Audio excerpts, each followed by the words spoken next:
আগামীকাল তুমি যে সেন্টারে পরীক্ষা দিতে যাবা মনে রাখবা যে সেই সেন্টার তুমি টপার, তুমি যা পড়ে আসছো এটা দিয়ে তোমাকে হিট দেওয়া লাগবে। সামনে পিছনে ডানে বামে কে কোন টপার আছে এদিকে আমার গোনার সময় নাই। কারণ এই যে মনে হচ্ছে যে ভাইয়া আমি হয়তো পারবো না, আমাকে দিয়ে হবে না, তোমাকে দিয়েই হবে ভাইয়া, তোমাকে দিয়েই হবে। কারণ প্রত্যেক বছর দেখা যায় বোর্ড পরীক্ষাগুলোর মধ্যে মাত্র 20% শিক্ষার্থী, 15 থেকে 20% শিক্ষার্থী সম্পূর্ণ সিলেবাস শেষ করে পরীক্ষা দিতে যায়, আর 80% শিক্ষার্থী থাকে যারা সম্পূর্ণ সিলেবাস শেষ করতে পারে না। ঠিক আছে, ম্যাক্সিমাম বললাম তার মানে সিলেবাস শেষ না করে পরীক্ষা দিতে যায়, তারা কিভাবে প্লাস পায়? তুমি দেখো যে প্রত্যেক বছরই 1 থেকে 1.5 লাখ শিক্ষার্থী প্লাস পায়, 1.5 লাখ শিক্ষার্থী প্লাস পায়, তুমিও এদের মধ্যে একজন। যদি তুমি আজকে বিশ্বাস করতে পারো এবং পরীক্ষার মাঝখানে যে বন্ধগুলো রয়েছে ভাইয়া এই বন্ধগুলোর মধ্যেও তুমি যদি তোমার সর্বোচ্চ এফোর্ট দিয়ে পড়তে পারো তাহলে তুমি ভালো করতে পারবা। যারা এখনো ভয়ে আসছো যে ভাইয়া 4.50 পাবো না, তুমি এ প্লাস পাবা, মাত্র 3টা সাবজেক্টে প্লাস লাগবে। কোন কোন 3টা সাবজেক্টে প্লাস ইনশিওর করবা দেখো। আমি বলবো আসলে 7টা লিখলে তুমি ভাইয়া বোর্ড পরীক্ষা মিনিমাম 60 প্লাস পাবা, আর যারা ভালো লিখবা একটু ভাইয়া তারা কত পাবা বলো তো? 65 প্লাস ইজিলি পারবা। আর অপশনাল এই অপশনালে তোমার এ প্লাস তুমি ইনশিওর করছো, আর বাকি সাবজেক্ট আছে 6টা, টোটাল সাবজেক্ট 7টা, তার মধ্যে একটাতে এ প্লাস ইনশিওর করছো। এই এসএসসি 25 ব্যাচের ভাইয়া এবং আপুরা, পরীক্ষার আগের দিন কোন টেকনিকগুলো অ্যাপ্লাই করে আমি বাংলা প্রথম পত্রে এ প্লাস ইনশিওর করছিলাম, আমি আজকে সেই টেকনিকগুলো তোমাদেরকে শেয়ার করব এবং পরীক্ষার আগের রাতে কিভাবে টেনশন ফ্রি থাকা যায় এই ব্যাপারগুলো নিয়ে কথাবার্তা বলার চেষ্টা করব। তুমি যদি আজকের ভিডিওটা একটু শুরু থেকে শেষ পর্যন্ত দেখতে পারো ভাইয়া, আমি তোমাকে গ্যারান্টি দিচ্ছি অবশ্যই তুমি এই পরীক্ষা হিট দিয়ে আসতে পারবা। এবং এখন তোমার মনের মধ্যে যে ভয়, ভীতি, উৎকণ্ঠা কাজ করতেছে এগুলো আশা করি অনেকটাই কমে যাবে। সো প্রথমেই আমি তোমাদের বলি, জীবনে অনেক ভিডিও বানাইছি, অনেক ভিডিওতে অনেক মোটিভেশন দিছি না, আজকে তোমাদেরকে ভাইয়া অনেস্টলি কিছু কথাবার্তা বলতে যাচ্ছি। দেখো, তোমাকে প্রথমেই তুমি যে যে ধর্মেরই হও না কেন ভাইয়া, তোমাকে অবশ্যই তোমার সৃষ্টিকর্তার উপর বিশ্বাস রাখা লাগবে। ঠিক আছে, বিশেষ করে যারা ইসলাম ধর্মের আসো ভাইয়া, পরীক্ষার আগের এই সময়টা আমি কি করতাম জানো? আমি কিন্তু ভাইয়া ট্রাই করতাম, মানে এমনিতে নামাজ পড়া ট্রাই করতাম, নামাজ কালাম পড়া ট্রাই করতাম, এবং পরীক্ষার আগে আসলে ভাইয়া 5 ওয়াক্ত নামাজ কালামই পড়তাম, নামাজ কালাম ফাঁকি দিতাম না, এবং পরীক্ষার আগে আসলে মসজিদে যে নামাজ পড়তাম। এখন অনেকে বলতে পারো ভাইয়া সারা বছর নামাজ পড়েন নাই, পরীক্ষা আসলে আপনার নামাজ পড়ার ইয়া হয়ে গেছে, আপনি তো স্বার্থপর, আপনি তো পরীক্ষার জন্য নামাজ পড়তেছেন না। ব্যাপারটা এরকম না। আমি ভাই বিপদে পড়ছি, আমার পরীক্ষা কয়েকদিন পরে, কালকে আমার পরীক্ষা, আমার মধ্যে ভয় কাজ করতেছে, তো আমি যখন বিপদে পড়ছি আমি কার কাছে সাহায্য চাইবো? ডেফিনেটলি আমার রবের কাছে, আমার মালিকের কাছে, আমার সৃষ্টিকর্তার কাছে আমি সাহায্য চাইবো। ঠিক আছে, আমি তো অসহায়, আমাকে চাইতে গেলে একমাত্র আমাকে আমার রবের কাছে চাইতে হবে, তাই না? তো আমাদের রব তো অনেক দয়ালু, তাই তিনি তো আমাদের কখনো ফালাই দিতে পারেন না, তিনি তো আমাদেরকে দূরে ফেলাই দিবেন না। কারণ আমি বিপদে পড়ছি, আমি সাহায্য চাচ্ছি, ডেফিনেটলি ভাইয়া তিনি দয়ার সাগর, তিনি অবশ্যই আমাকে সাহায্য করবেন। হ্যাঁ, যদি আমি আগে নামাজ কালাম পড়ি নাই, যদি আমি আগে ভালো কাজ করি নাই, ঠিক আছে, আমার একটা গাফিলতি ছিল, তাই বলে কি আমি এই সময়টা কাজে লাগাবো না? আমি এই সময়টা আমার বিপদের সময় আমি আমার রবকে ডাকবো না? ঠিক আছে, এমন কিন্তু ব্যাপারটা না। কারণ আমি যদি আমার রবকে আমার বিপদের সময় ডাকি, ডেফিনেটলি তিনি আমাকে সাহায্য করবেন, এবং অবশ্যই দেখবেন তোমার মাইন্ড অনেক বেশি ফ্রেশ রাখে এবং তোমার দুশ্চিন্তা থেকে আমাকে মুক্ত রাখবে। তো আমি রিকোয়েস্ট করবো পরীক্ষার এই সময়টা ভাইয়া তোমরা ইসলাম ধর্মে আছো অবশ্যই তোমরা 5 ওয়াক্ত নামাজ কালাম পড়বা, এবং অন্য তোমরা যারা আছো তোমাদের যে ধর্ম অনুযায়ী তোমরা ইবাদতগুলো করবা। ঠিক আছে, তো এই ব্যাপারটা তোমাদেরকে অনেকটা তোমাদের মাইন্ড রিফ্রেশ রাখবে, এবং পরীক্ষার আগে তুমি দেখবা দুশ্চিন্তা মুক্ত থাকতে পারছো। তো এই কাজটা যদি করতে পারো ভাইয়া, দেখবা যে তোমার প্রথম 1 থেকে 2টা পরীক্ষা লিখে রাখো, প্রথম 1 থেকে 2টা পরীক্ষা সবথেকে বেশি টেনশন লাগবে, বাট যখন 2-1টা পরীক্ষা দিয়ে ফেলবা তখন দেখো খুব বেশি প্যারা কাজ করতেছ না। তো আমি আসলে কোন টেকনিকগুলো অ্যাপ্লাই করছিলাম এগুলো শেয়ার করবো, কারণ এখন এমন ব্যাপারটা না যে আহামরি তোমাকে মানে পড়াশোনা করতে হবে, পড়াশোনা যা করার করছো ভাইয়া, এখন তুমি একটা ডিসিশন নিবা। নাম্বার 1 তুমি যে ডিসিশনটা নিবা ভাইয়া, যে আমি যতটুকু কন্টেন্ট করছি না কেন আগামীকাল পরীক্ষা দিতে যাচ্ছ তুমি, তার মানে আগামীকাল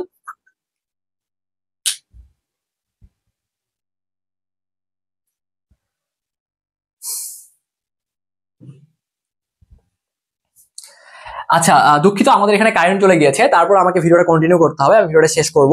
সো ফার্স্ট অফ অল আমি যে ডিসিশনটা নিব, 1 নাম্বার, আগামীকাল তুমি যে সেন্টারে পরীক্ষা দিতে যাবা মনে রাখবা যে সেই সেন্টার তুমি টপার, তুমি যা পড়ে আসছো এটা দিয়ে তোমাকে হিট দেওয়া লাগবে। সামনে পিছনে ডানে বামে কে কোন টপার আছে এদেরকে আমার গোনার সময় নাই, কারণ আমাকে আমার সর্বোচ্চ এফোর্ট দিয়ে আসতে হবে।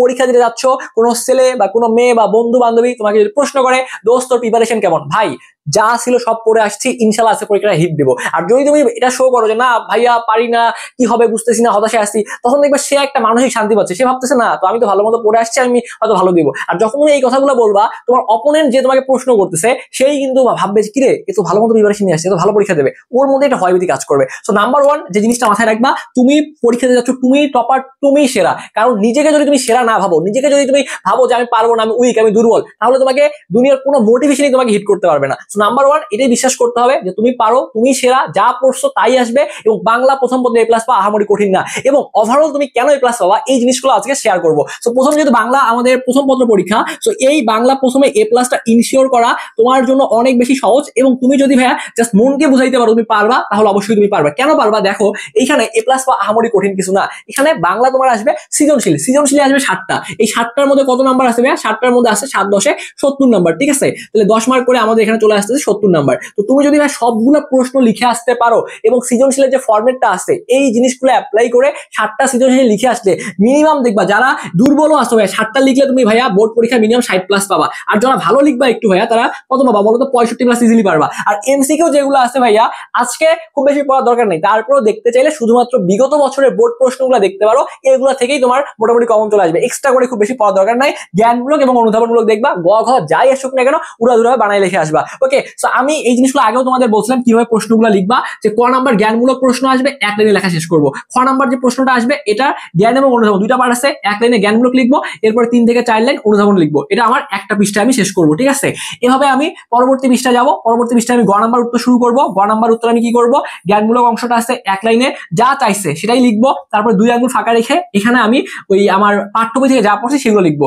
এরপর আরো 2 আঙুল ফাঁকা লিখে আমি উদ্দীপক প্লাস বইয়ের কথাগুলো লেখা শুরু করবো, এই পেজ থেকে লেখা শুরু করবো, এই পেজের মাঝখান পর্যন্ত লিখবো, তাহলে 1 পৃষ্ঠা 2 পৃষ্ঠা 3 পৃষ্ঠা হইলো। এরপর ঘ নাম্বার এখানে লেখা শুরু করবো, যা চাইছে এক লাইনে সেটা বলবো, এখানে জায়গা থেকে লিখবো, না চাইলে পরের পৃষ্ঠায় চলে আসবো। ঠিক আছে, পরের পৃষ্ঠায় এসে 1 2 3 4, তাহলে এখানে একটা স্টেপ হলো, এখানে একটা স্টেপ, প্রথম স্টেপে যা আছে তাই লিখবো, পরবর্তী স্টেপে জাস্ট বই থেকে যা পড়ছি সেই কথাটা লিখবো, আবার 2 আঙুল ফাঁকা রেখে বই প্লাস উদ্দীপক যা পাইছি সেগুলো লিখবো, পরবর্তী পৃষ্ঠায় এসে সামারি, যে ভাইয়া উদ্দীপকের সাথে এই কাহিনী ঘটছে, এটা আমি একমত, এটা আমি একমত না, এরকম যদি তুমি কয়েক লাইন লিখতে পারো একটা স্টেপ প্যারা থাকবে, তাহলে 1 2 3 4 চারটা প্রায় তুমি ফুল মার্ক পেয়ে যাচ্ছ। এভাবে যদি সবগুলো প্রশ্নের উত্তর করে আসতে পারো তোমার এই প্লাসটি আটকায়, তোমার তো সৃজনশীল ভালো নাম্বার আসতেছে, এমসিকিউ মোটামুটি ভালো পরীক্ষা দিলে দেখবা যে পরীক্ষা ভালো হয়ে যাচ্ছে, চাপ নেওয়ার কোনো সুযোগ আছে, চাপ নেওয়ার কোনো সুযোগ নেই। আরো কিছু নিনজা টেকনিক আছে, যেই টেকনিকগুলো আজকে আমি তোমাকে শেখাবো। তো তুমি কি করবা, পরীক্ষার হলে এই যে লিখতেছো খাতায় এই লেখাগুলো কাটাকাটি করবে না, কাটাকাটি করলে একটা ব্যাড ইমপ্রেশন তৈরি হয়, তো কোনোভাবেই কাটাকাটি করা যাবে না। এবং একটা জিনিস মাথায় রাখবা যে এ প্লাস পাওয়াটা বোর্ড পরীক্ষা সব থেকে সহজ। তোমার আমি আরো কয়েকটা জিনিস তোমাকে বুঝাই বলি, এই যে তোমার পরীক্ষা দিচ্ছ, প্রথমে বাংলা পরীক্ষা দিচ্ছ, ভাইয়া কি পরীক্ষা দিচ্ছ একটু আমার সাথে দেখতে হবে তোমাদের। প্রথমে আমরা পরীক্ষা দিচ্ছি, বাংলা পরীক্ষা দিচ্ছি, আচ্ছা ফাইন, কোনো সমস্যা নাই। তো বাংলা ফার্স্ট পেপার একটা আছে, আবার বাংলা সেকেন্ড পেপার একটা আছে, এটাকে 02 দ্বারা লিখলাম, তাহলে এই ফার্স্ট পেপার এবং সেকেন্ড পেপার দুইটা মিলেই তোমার কিন্তু এ প্লাস ইনশিওর হবে। কোনো কারণে যদি বাংলা প্রথম পত্রের পরীক্ষা একটু খারাপ হয়ে যায়, চাপ নেওয়ার কিছু নাই, সেকেন্ড পেপার দিয়ে কভার করবো, দুইটা মিলেই যেহেতু এ প্লাস ইনশিওর হবে, চাপ নেওয়ার কোনো ব্যাপার আছে নাই।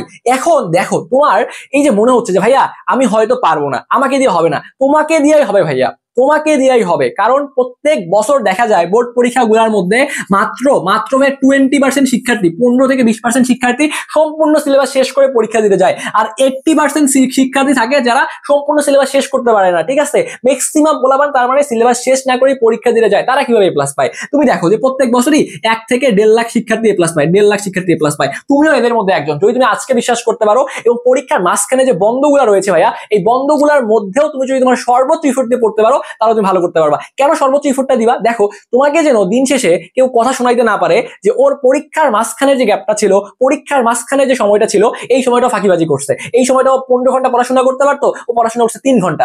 এই কথাগুলো যেন তোমার মধ্যে কেউ না বলতে পারে, তোমার মধ্যে যেন এই আফসোসগুলো না আসে। তো প্রথম পরীক্ষা বাংলা, বাংলায় সৃজনশীল যা পড়ছি লিখে আসতে পারবো, এবং এমসিকিউ মোটামুটি পরীক্ষা দিয়ে আসতে পারলে বাংলা ফার্স্ট পেপারে এ প্লাস ইনশিওর হবে, চাপ তো নাই। এবং বাকি পরীক্ষাগুলো তুমি কেন ভালো করতে পারবা? ব্রেনকে রিল্যাক্স রাখতে হবে, ব্রেন যদি রিল্যাক্স থাকে প্রত্যেকটা পরীক্ষা ভালো হবে। কেন এ প্লাস পাওয়া সহজ? দেখো ভাইয়া আমার সাবজেক্ট কয়টা আছে, আমার সাবজেক্ট আছে ভাইয়া, বাংলা সাবজেক্ট আমার আছে, এরপরে আমার পরীক্ষা দেওয়া লাগবে, ইংলিশ দেওয়া লাগবে, বাংলা ইংলিশ আমাদের আছে, এরপরে আমাদের আছে আইসিটি, 3টা সাবজেক্ট। এরপরে দেখো, এরপরে আমার একটা সাবজেক্ট আছে ফিজিক্স, এরপরে একটা আছে আমার কেমিস্ট্রি, একটা আছে আমার ম্যাথ, একটা আছে আমার বায়োলজি। সবাইকে রিকোয়েস্ট করবো আজকে ভিডিওটা একটু শেয়ার করে দিবা, এটা অনেক গুরুত্বপূর্ণ একটা ভিডিও হতে চলছে। তো 1 2 3 4 5 6 7 এই যে 7টা সাবজেক্ট আছে, এর মধ্যে আগামীকাল পরীক্ষা হচ্ছে বাংলা। তো বাংলাতে তুমি তো এ প্লাস পাবাই, এটা তোমার এ প্লাস দেখো পাওয়াটা সহজ আবার অনেকটা কঠিন, কারণ যদি ভালো মতো সৃজনশীল লিখতে না পারো অনেক ক্ষেত্রে সারা নাম্বার কমাই দিবে। তো তোমাকে জাস্ট পৃষ্ঠাগুলো নিট অ্যান্ড ক্লিন রাখবা, সবগুলো প্রশ্ন উত্তর করে আসবা। এমনটা যেন হয় না প্রথমটা লিখছি 10-15 পৃষ্ঠা, লাস্টে গুলো লিখতেই পারিনি, এটা করা যাবে না, সবগুলো উত্তর লিখে আসা লাগবে। তো বাংলা প্রথম পত্র যদি এ প্লাস ইনশিওর করতে পারো, আমি তোমাকে গ্যারান্টি দিচ্ছি সেকেন্ড পেপারে তুমি ভালো করতে পারবা। সেকেন্ড পেপারে কিভাবে ভালো করবা?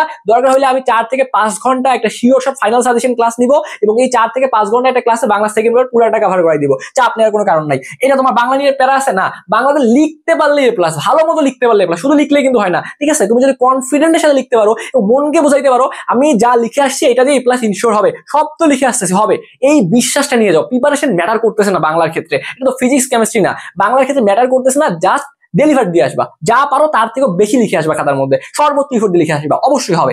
এরপরে দেখো তোমার এই যে ভাইয়া সাবজেক্ট গুলো আছে, এখানে তুমি যদি মাত্র 3টা সাবজেক্টে আমাকে এ প্লাস আনি দিতে পারো ভাইয়া, তুমি ওভারঅল তোমার জিপিএ 5 চলে আসবে। যারা এখনো ভয়ে আসছো যে ভাইয়া 4.50 পাবো, না, তুমি এ প্লাস পাবা, মাত্র 3টা সাবজেক্ট এ প্লাস লাগবে। কোন কোন 3টা সাবজেক্ট এ প্লাস ইনশিওর করবা? দেখো আমি তো বললামই যে বাংলায় এটা এ প্লাস পাওয়াও সহজ, পাওয়া আবারও কঠিন, যদি ভালো মতো লিখতে না পারো, পারফর্ম করতে না পারো, এমসিকিউ যদি দেখা যায় একটু ভুল করো তাহলে সমস্যা, কিন্তু সম্ভব ভাইয়া, সম্ভব। মানে তোমার 95 বা 95% উপর নাম্বার তোলা একটু চ্যালেঞ্জিং হবে, যারা ভালো মতো পড়ো নাই, কিন্তু 80 নাম্বার পাওয়া খুব কঠিন হবে। 80 তুমি পাবাই, এটা বিশ্বাস করে নাও। তো বাংলাতে আমার যদি A+ ইনশিওর হয়, এরপর আর 3টা সাবজেক্ট A+ বলছি, তাহলে বাংলাতে A+ পাইছো। এই যে আইসিটি ভাইয়া, আইসিটি চ্যাপ্টার আছে 5 থেকে 6টা, এর মধ্যে 3টা চ্যাপ্টার বা 2টা চ্যাপ্টার ভালো মতো পড়লে আইসিটি A+ পাওয়া সম্ভব। এবং এই যে পরীক্ষার আগে যে বন্ধগুলো আছে না, কেউ যদি এই বন্ধগুলোর মধ্যে আইসিটি শিওর শর্ট ক্লাস করে, কেউ যদি আইসিটি গুরুত্বপূর্ণ প্রশ্নগুলো পড়ে, বিগত বছরের প্রশ্নগুলো পড়ে ভাইয়া, তারপরও আইসিটিতে A+ পাওয়া আমি মনে করি অবশ্যই সম্ভব। তাহলে বাংলাতে A+ পাওয়া, আইসিটিতে এগুলো তো লিখলেই ভাই A+ পাওয়া যায়, চাপ আছে, কোনো চাপ নাই। তার মানে আমি তো ফিজিক্স কেমিস্ট্রি তোমাকে বলি নাই, জাস্ট তুমি এই দুটো সাবজেক্টে A+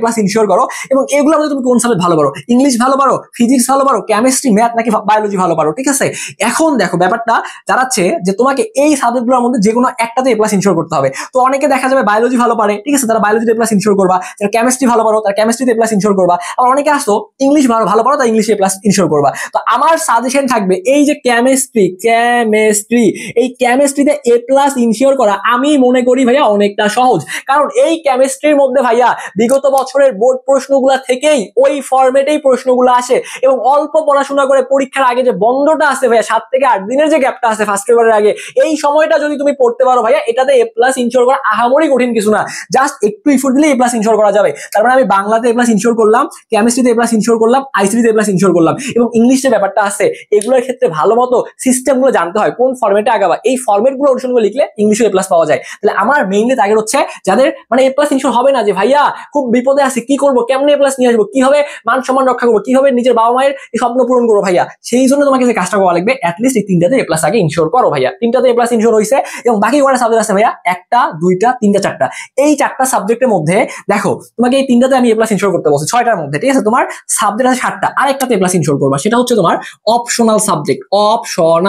অপশনাল সাবজেক্ট, অপশনাল অনেকের ক্ষেত্রে আছে বায়োলজি, অনেকের ক্ষেত্রে আছে ম্যাথ। তো তুমি যদি অপশনালের মধ্যে A+ ইনশিওর করতে পারো, এখানে তোমার পয়েন্ট হচ্ছে 5, ঠিক আছে? এই 5 থেকে তোমার 2 পয়েন্ট বাদ চলে যাবে।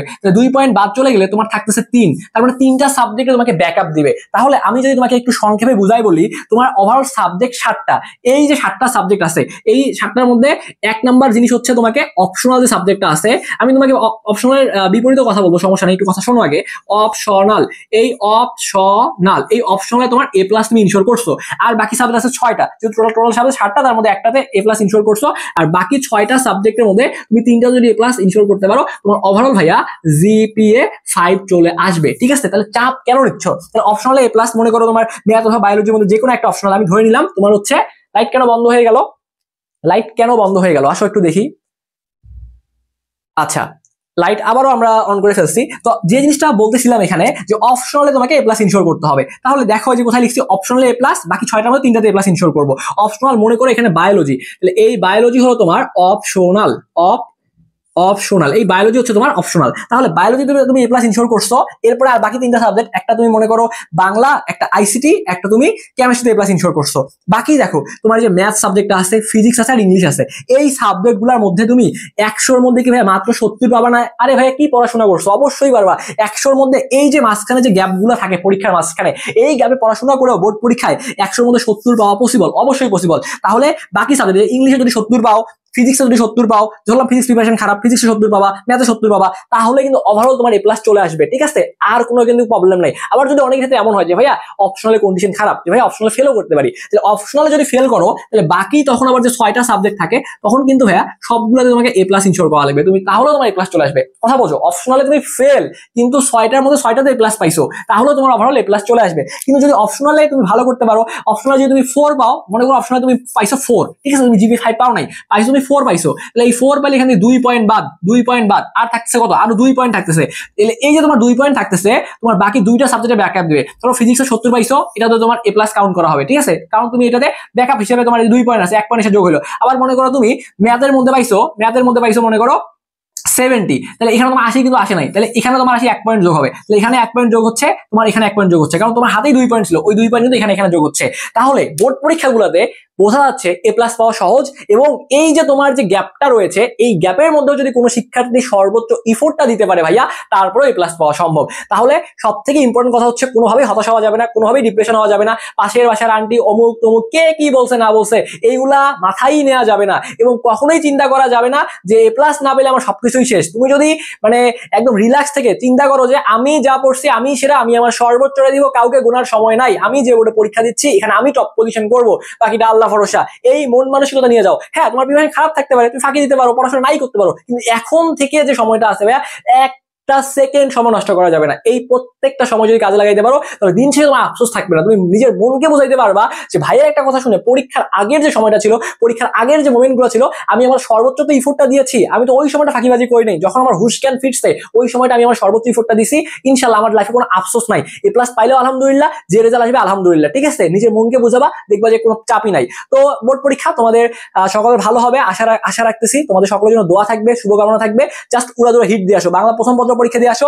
এরপরে দরকার আবার একটা সাজেশন দিব যে কিভাবে বাংলা সেকেন্ড পেপারে ভালো করবা। বাংলা সেকেন্ড পেপারে শুধু সাজেশন নয় ভাইয়া, তাহলে শিওর শট 4 ঘন্টার ক্লাস দিব, যেই ক্লাসগুলো থেকে তুমি পরীক্ষা কমন পাবা। তো এই জন্য ফ্রেন্ড সার্কেল যারা আছে একটু সবাইকে মেনশন দাও। ফেসবুক থেকে দেখলে ফেসবুক পেজটা একটু ফলো করো এবং ভিডিওটা শেয়ার করে দিও, এবং ইউটিউব থেকে দেখলে আমাদের ইউটিউব চ্যানেল একটু সাবস্ক্রাইব করে আমাদের পাশেই থাকবা। ধন্যবাদ সবাই।